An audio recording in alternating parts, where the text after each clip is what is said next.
Hello everyone, welcome to our YouTube channel Destiny Commerce Academy. Today lecture on SEBI. What is SEBI? ये हमारे exam के point of view से बहुत ही important topic है and her bar exam पे इससे related पूछा गया है। SEBI क्या है, इसके फंक्शंस क्या है, मेनली फंक्शंस से रिलेटेड ज़्यादा ही एग्ज़ाम के अंदर आता है। तो पहली बात तो SEBI क्या है, इसको क्यों बनाया गया, हम यही जान लेते कि SEBI क्या है।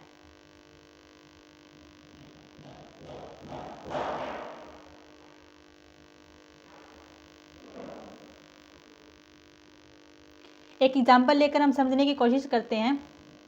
हमने एक पर्सन लिया ए, कोई भी ए पर्सन है, उसने इन्वेस्टमेंट की, अपने फंड्स को इन्वेस्ट किया DC लिमिटेड कंपनी में।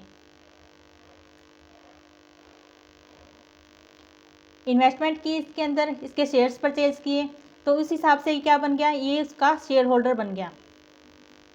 DC लिमिटेड कंपनी का ये शेयर होल्डर बन गया, इट मीन्स ये ओनर बन गया। एंड ए ने क्या बोला DC लिमिटेड कंपनी को कि मैंने आपके शेयर्स परचेज कर ली हैं, आप अपने शेयर्स का मेरे नाम पे रजिस्ट्रेशन कर दीजिए, रजिस्टर कर दीजिए। DC लिमिटेड कंपनी ने इससे कुछ नहीं बोला, कुछ नहीं बोला गया इसके बारे में। एंड ए ने फिर दोबारा से बोला गया, देखिए मैंने आपके शेयर्स इन्वेस्ट किए हैं, आप मेरे नाम पे शेयर की रजिस्ट्री कर दीजिए। ऐसा करते करते 6 मंथ चले गए। 6 मंथ के बाद ए ने दोबारा से अपील की, DC लिमिटेड कंपनी को बोला कि देखिए मैंने 6 मंथ पहले आपके शेयर्स इन्वेस्ट किए थे, शेयर के अंदर इन्वेस्ट किया था, शेयर परचेज किए थे, अभी तक आपने मेरे नाम पे कोई भी शेयर का रजिस्ट्रेशन नहीं किया है, रजिस्ट्री नहीं की है।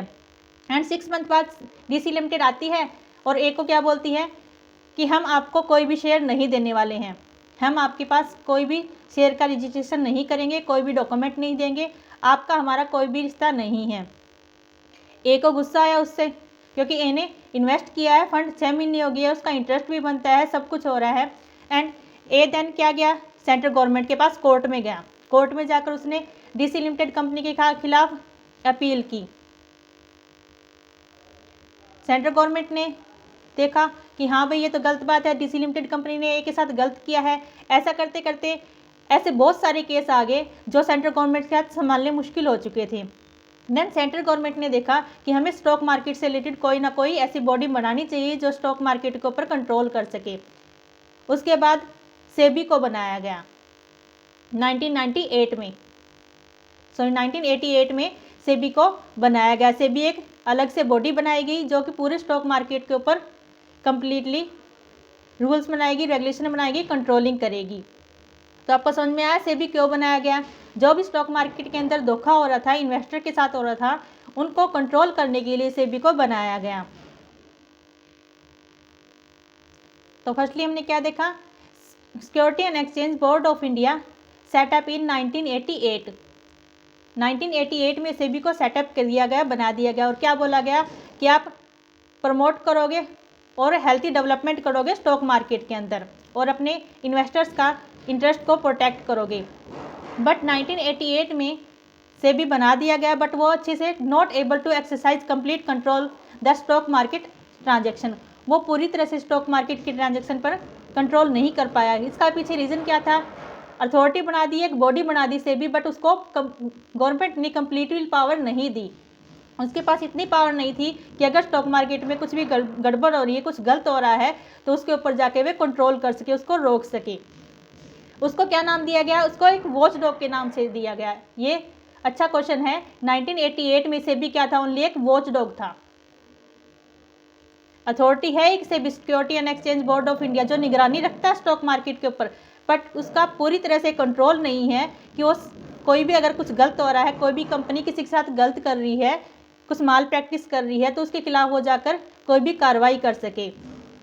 एंड उसके बाद 1988 के बाद देखा गया कि SEBI सिर्फ ओनली क्या कर रही है, वॉच डॉग का ही काम कर रही है। उसके बाद धीरे धीरे क्या हुआ, गवर्नमेंट ने SEBI को और ज़्यादा पावर्स देनी शुरू कर दी और ज़्यादा अथॉरिटी दी कि आप देखिए ऐसा ऐसा गलत हो रहा है, ऐसे ऐसे केसेस और ज़्यादा बढ़ रहे हैं, आप इसके ऊपर क्या करो, कंट्रोलिंग करो, इसको ख़त्म करने की कोशिश करो जो भी गलत हो रहा है इन्वेस्टर के साथ। देन 1992 में क्या हुआ, 1992 में SEBI एक्ट बना दिया गया, security and exchange board of India act 1992। इस एक्ट के अंदर सेबी को पूरी पावर दी गई, एक अलग से लीगल अथॉरिटी बना दी गई जो कि गवर्नमेंट के कंट्रोल से या अदर किसी भी कंट्रोल के अंदर नहीं है, वो अपनी एक लीगल सेपरेट एंटिटी है एंड परपेचुअल सेक्शन है। और ऐसी बॉडी बनाएगी 1992 में सेबी को कि वो परपेचुअल सेक्शन के अंदर मतलब कि जो लगातार चलती रहेगी, कोई भी कंपनी आए कोई जाए कुछ भी हो, गवर्नमेंट चेंजेस हो कुछ हो, लेकिन सेबी का काम नहीं रुकेगा। ये 1992 में बोला गया। मई 1992 में सेबी को एक अलग से लीगली स्टेटस दिया गया। तो आई होप आपको समझ में आ गया होगा कि सेबी क्या है। 1992 में क्या हुआ, सेबी की इस्टेब्लिशमेंट हम मान सकते हैं। आइए बात कर लेते हैं SEBI reason of establishment of SEBI. SEBI के इस्टेब्लिशमेंट के पीछे क्या क्या कारण थे। पहला तो हमने कहा एग्जाम्पल में किया है कि जो इन्वेस्टर्स थे उनकी प्रोटेक्शन के लिए बनाया गया। एंड और क्या क्या कारण हो सकते हैं, माल प्रैक्टिस हुई, प्राइस रिगिंग, प्राइस के अंदर बहुत सारी हेराफेरी होने लगी, प्रीमियम के साथ हेराफेरी की जाने लगी, and delay in delivery of shares, जैसे हमने एग्जांपल में किया था कि जो डिलीवरी थी शेयर्स की वो ए पर्सन को नहीं की गई थी, उन सब चीज़ों को रोकने के लिए सेबी को बनाया गया था।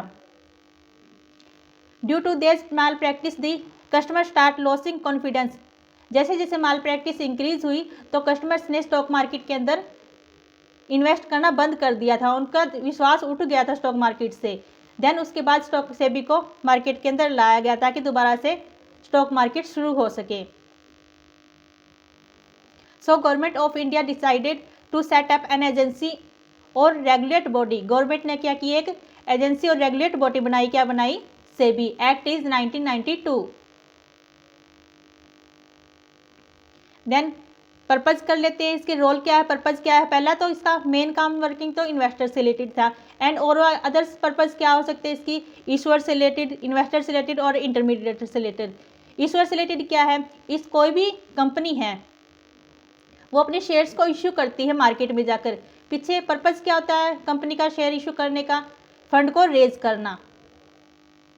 फंड रेजिंग के लिए कोई भी कंपनी मार्केट के अंदर शेयर इशू करती है, तो जो सेबी है वो इशूअर्स को एक मार्केट प्लेस प्रोवाइड करता है जिसके अंदर इजीली एंड फेयरली फंड मिल सके इशूअर को। सेकेंड इज इन्वेस्टर से रिलेटेड क्या क्या प्रोटेक्शन की है, एक तो इन्वेस्टर के इंटरेस्ट को प्रोटेक्शन करना एंड सप्लाई ऑफ एक्यूरेटली, उसको टाइम टू टाइम शेयर्स की सप्लाई की जाए।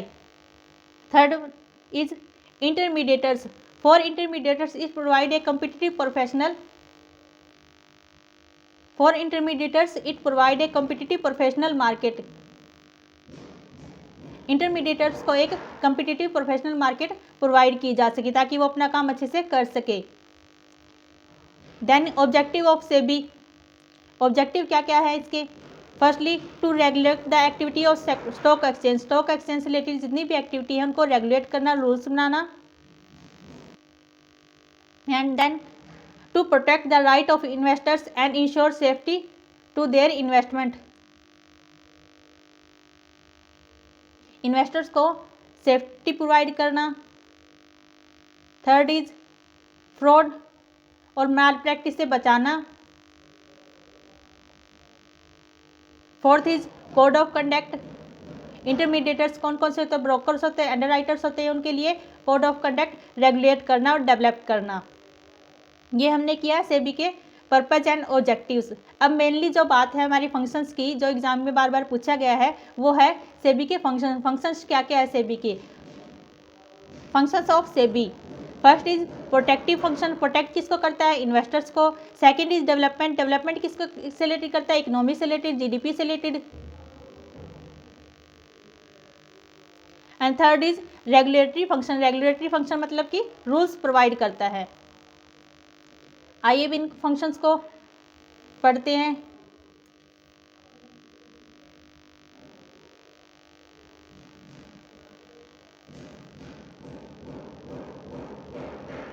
First is protective functions, protective functions के अंदर क्या है, चेकिंग ए प्राइस रिगिंग, सेबी चेक करता है कि कोई भी मार्केट के अंदर जो प्राइस है उससे रिलेटेड कोई भी रिगिंग मतलब कि हेराफेरी नहीं की जा रही, धोखाधड़ी नहीं की जा रही है। इन्फ्लेटिंग एंड डिप्रेसिंग का मतलब है कि प्राइस को इंक्रीज और डिक्रीज करने से रिलेटेड, प्राइस को इंक्रीज या डिक्रीज तो नहीं की जा रहा है, इससे रिलेटेड सारी इंफॉर्मेशन चेक करता है कौन, SEBI time to time. Second point is it prohibited insider tradings. Insider कौन कौन से हो सकते हैं कंपनी के अंदर? डायरेक्टर्स हो सकते हैं, उसके प्रमोटर्स हो सकते हैं। जैसे अब जैन का मंथ चल रहा है और इसके डायरेक्टर्स को पता है, कंपनी के डायरेक्टर को, जब फाइनेंशियल ईयर कंप्लीट होगा हमारा मार्च में, तो कंपनी बोनस शेयर इशू करने वाली है। कंपनी क्या करेगी? बोनस देने वाली है अपने और शेयर होल्डर को। तो जो कंपनी के डायरेक्टर होते हैं, प्रमोटर होते हैं, वो क्या सोचते हैं कि हमें बेनिफिट होगा, हम क्यों ना आज ही कंपनी के सारे परचेज को शेयर कर ले, जो बाकी नॉर्मल पब्लिक के पास है वो सारे परचेज कर ले, ताकि इन फ्यूचर हमें इससे रिलेटेड बोनस मिल सके। तो इन सब को रोकने के लिए सेबी क्या करती है? रूल्स प्रोवाइड करती है। आइए पढ़ते इसको क्या है। देश इंसाइडर हैज सेंसिटिव इंफॉर्मेशन। जो इसके इंसाइडर्स होते हैं, डायरेक्टर होते हैं, प्रोमोटर्स होते हैं, उनके पास कंपनी की सारी इंफॉर्मेशन होती हैं जो अफेक्ट करती है प्राइस ऑफ सिक्योरिटीज़। सिक्योरिटी के प्राइस को इफेक्ट करती है। कैसे? मैंने बात की अभी वही बोनस से related. This information not available to people at large, but the insider get this privileged information by working inside the company if they use this information to make profit। ये इस इंफॉर्मेशन को अपने profit से related use कर सकते हैं। तो ऐसी कोई भी प्रैक्टिस ना हो सके, सेबी उसके ऊपर भी रोक लगाती है। थर्ड पॉइंट है इसका, SEBI prohibited fraudulent and unfair trade practice.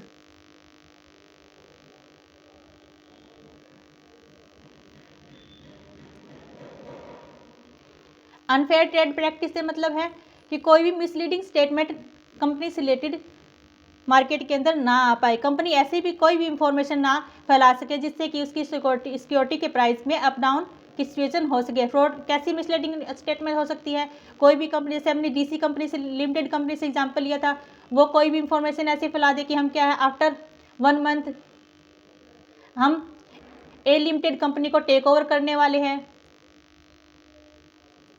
ठीक है, तो ऐसी कोई भी इंफॉर्मेशन कोई भी कंपनी मार्केट में ना फैला सके जिससे कि अनफेयर ट्रेड प्रैक्टिस हो सके। Fourth point is SEBI undertake step to educate investors. जो इन्वेस्टर्स होते हैं उनको एजुकेट प्रोवाइड करती है। मीन्स क्या है? उनको स्टॉक मार्केट से रिलेटेड इंफॉर्मेशन प्रोवाइड करती है ताकि अपना जो भी वो इन्वेस्टमेंट करना चाहते हैं वो सही से कर सके। Fifth point is SEBI promote fair practice and code of conduct. क्या क्या देखिए, issue guideline to protect the interest of debenture holder. Debenture holder company के अंदर अपना इन्वेस्टमेंट करते हैं, तो कंपनी क्या करती है? कंपनी ऐसा ना कर सके कि mid time period after 6 month के बाद कंपनी बोल दे कि हम आपके इंटरेस्ट के अंदर इंटरेस्ट परसेंटेज रेट है वो चेंज करने वाले हैं। देखिए इसने बोला गया, SEBI has issued guideline to protect the interest of debenture holder where in companies can not change term in mid term. Company, कोई भी कंपनी है वो अपने डिवेंचर से रिलेटेड जो भी उनका इंटरेस्ट है उनसे रिलेटेड कोई भी चेंज वो मिड टाइम पीरियड में नहीं कर सकती है। B point is SEBI is empowered to investigate case of insider. SEBI कभी भी किसी भी अगर उसको लगता है कोई भी कंपनी फ्रॉड कर रही है तो वो उसके खिलाफ जाके इन्वेस्टिगेशन कर सकती है।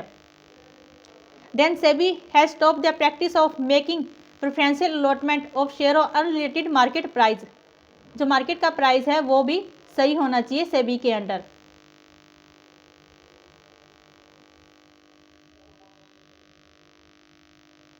ये हमने किया प्रोटेक्शन से रिलेटेड। सेबी किस किस को प्रोटेक्शन प्रोवाइड करती है? इन्वेस्टर्स को करती है, कंपनीज को करती है, डिवेंचर होल्डर को करती है। नेक्स्ट हम बात कर रहे हैं डेवलपमेंट फंक्शन से रिलेटेड। डेवलपमेंट फंक्शन क्या है? SEBI function are performed by the SEBI to promote and develop activity in stock exchange and increase the business in stock exchange. SEBI development से रिलेटेड फंक्शंस करती क्या क्या कर सकती है? First is SEBI promote training of intermediators. जो intermediators होते हैं, ब्रोकर्स होते हैं, सेबी उनको भी ट्रेनिंग प्रोवाइड करती है। Second is SEBI try to promote activity of stock exchange by adopting flexible adoptable approach. देखिए, SEBI first permitted interest trading through registered stock brokers. SEBI internet trading provide करती है ताकि जो स्टॉक ब्रोकर्स है उनका काम आसान हो सके। Second is SEBI has made underwriting optional to reduce the cost of issue. SEBI underwriting provide करती है ताकि जो कंपनी की इशू की कॉस्ट है वो कम हो सके। Even initial public offer IPO हमारी प्राइमरी मार्केट के अंदर आता है।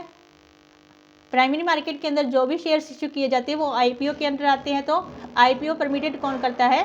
सेबी करता है। ये सब हमारे क्या है? डेवलपमेंट से रिलेटेड फंक्शंस है सेबी के।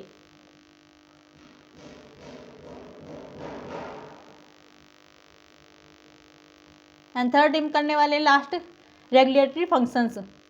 क्या क्या रूल्स बनाता है, किस किस के लिए सेबी बनाता है? SEBI frame rules and regulation and code of conduct to regulate intermediators such as bankers, brokers, underwriters. SEBI rules बनाता है किसके लिए? बैंकर्स के लिए, ब्रोकर्स के लिए, अंडरराइटर्स के लिए। इट मीन्स ऑल इंटरमीडिएटर्स के लिए भी SEBI rules and regulation provide करता है। Register that regulate the working of mutual fund. Mutual fund से रिलेटेड रूल्स बनाता है, कंपनी से रिलेटेड रूल्स बनाता है ताकि वो किसी को टेक ओवर ना कर सके। And conduct inquiry and audit of stock exchange, और स्टॉक एक्सचेंज की इंक्वायरी एंड ऑडिटिंग से रिलेटेड ही वर्किंग करता है। ये सब हमने किया सेबी से related, stock market, stock exchange board of India. Firstly हमने क्या किया? इसका इंट्रोडक्शन किया, देन इसके ऑब्जेक्टिव्स, फंक्शंस जो कि मेन है। आज का लेक्चर हमारा सिर्फ इतना ही सेबी से रिलेटेड। Thank you.